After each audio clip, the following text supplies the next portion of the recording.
Welcome to The Explainer. You know, there's a question a lot of us, well, we kind of push it to the back of our minds, but it's absolutely crucial for financial planning. And that question is, how much life insurance do you really need? Yeah, I get it. It's a tough one. Nobody loves thinking about this stuff, right? It's uncomfortable. But honestly, figuring this out is probably one of the most important things you can do for the financial security of the people you love. But here's the good news.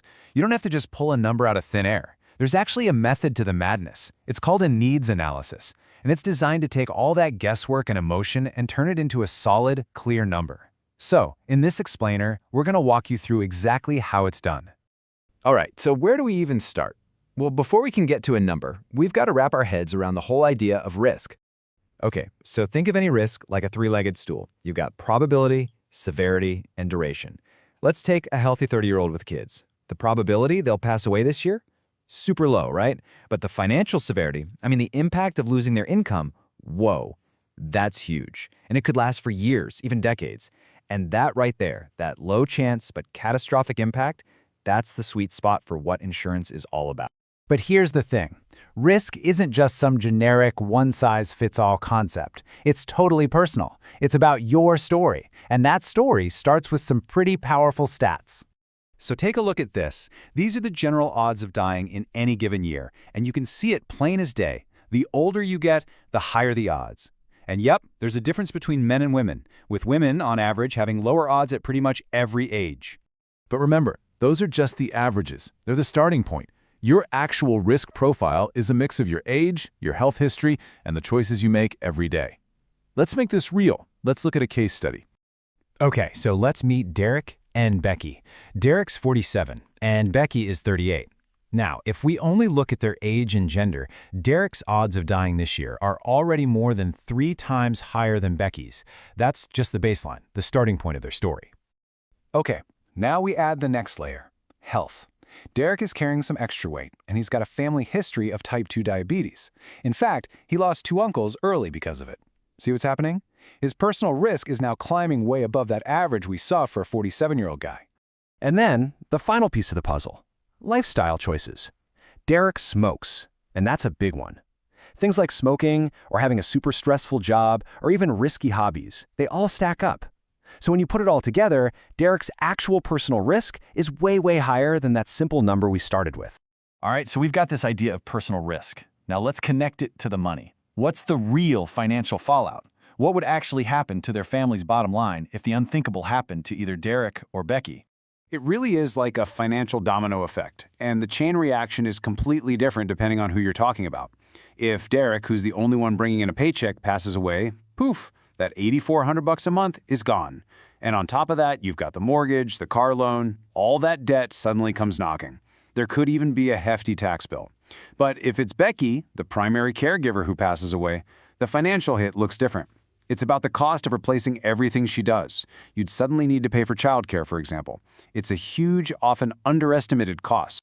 Okay, both are obviously terrible scenarios. But for this calculation, let's focus on replacing Derek's income, since it's the biggest immediate financial hole. So, the big question is, how do you take that monthly paycheck and turn it into one single life insurance number? Well, there's a cool method for this called the income replacement approach. And the core idea is actually pretty simple. You're trying to figure out what's the big pile of cash you'd need, so that if you invested it, the interest alone could replace the income you lost forever. The idea is you never even have to touch the original lump sum. It's basically turning a stream of income into a big pool of capital. Let's crunch the numbers for Derek. He brings home about $100,000 a year, give or take. Now let's say his family gets the insurance money and invests it. If we're conservative and assume they can get a 5% return each year, well, the math shows they'd need a starting pot of just over $2 million. That's the amount needed to spit out that $100,000 a year without ever shrinking. Okay, $2 million. That's a lot of money. You might be thinking, wow, okay, we're done. But not so fast. We're not living in a perfect math problem. The real world has a couple of curveballs to throw at us, and they are going to change this number a lot. First curveball, good old taxes. Now, here's a key point. The big lump sum payout from the life insurance policy, that's tax-free. Awesome, but the money you make by investing that lump sum, oh yeah, the tax man wants his piece of that. So that 5% return we just talked about, it's not really 5%.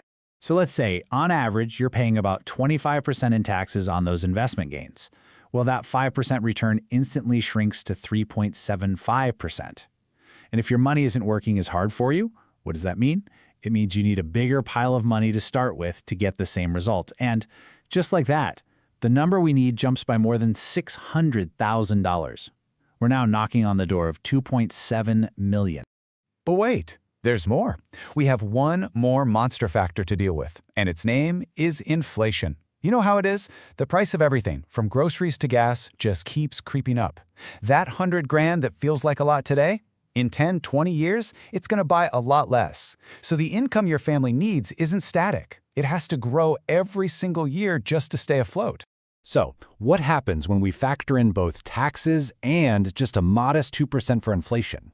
Our real return on investment, the money that actually improves our life, absolutely plummets. It drops all the way down to 1.71%. And just look at what that does to the final number. To create a truly secure income that can withstand taxes and inflation over the long haul, Derek's family would need almost $6 million. That's nearly triple where we started. Mind-blowing, right?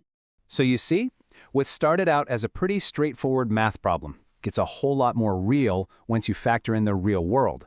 Things like taxes and inflation. This whole process, this needs analysis, it's not about pulling a number out of a hat. It's about building a real, bulletproof plan to make sure a family is truly protected, come what may. And I think that's the most important thing to take away from all of this. This isn't some morbid exercise in planning for the worst. It's the exact opposite. It's about building a plan that's founded on hope. It's a plan to guarantee that the people you care about more than anything can have the best future possible, even if the worst happens. At the end of the day, it's just about taking care of your family. It's that simple.